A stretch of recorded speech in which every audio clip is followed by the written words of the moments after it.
في هذا الفيديو غادي نشارك معكم اسهل طريقه ديال التحضير ديال البسبوسه بالليمون اللي كتجي لذيذه بزاف ومسقيه ودغيا دغيا كتوجد.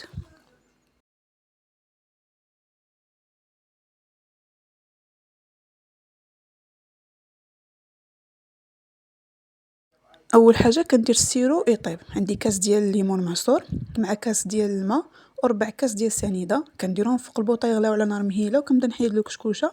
ملي ما كتبقاش فيه الكشكوشه صافي كنطفي عليه البوطه راه طاب.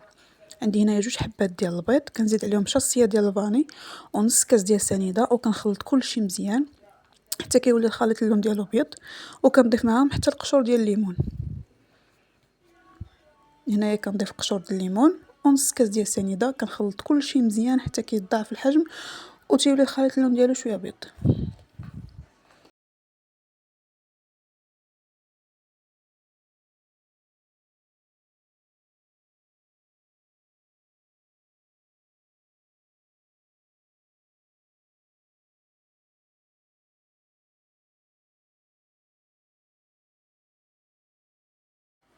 من بعد ما خلطت الخليط ديالي ولا اللون ديالو ابيض، عندي هنايا كاس الا ربع ديال الزيت كنضيفوه بالتدريج وانا كنخلط. من بعد عندي هنايا نص كاس ديال العصير ديال الليمون، بغيتو ديروا كاس كامل ديروه، انا درت غير نص كاس ديال الليمون.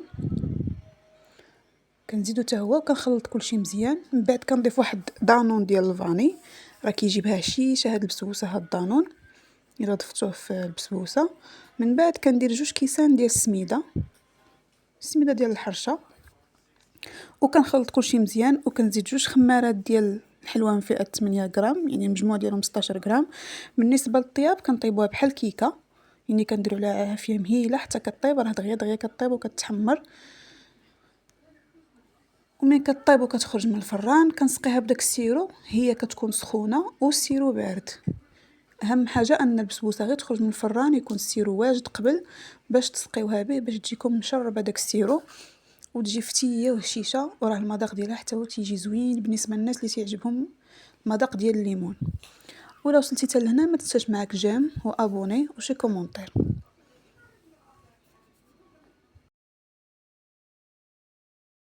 انا درتها في هذا المول هذا اللي مدور، دهنته بالزبده ورشيته بشويه ديال السميده.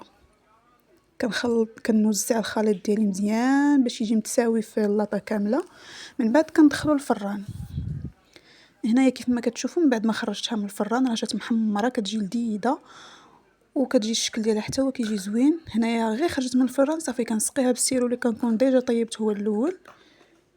من بعد كنرش عليها شويه ديال الكوك، وتقدروا ديروا حتى كاوكاو بالنسبه اللي بغى يجرب الوصفه.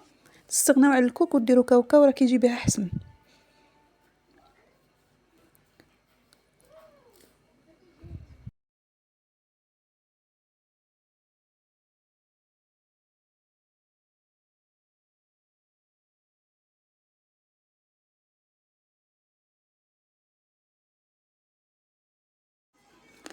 ولا وصلتي حتى لهنا ما تنساش معاك شي جيم، وما تنساش تشارك معنا في القناه وخلينا شي كومونتير، وشكرا لكم على المشاهده.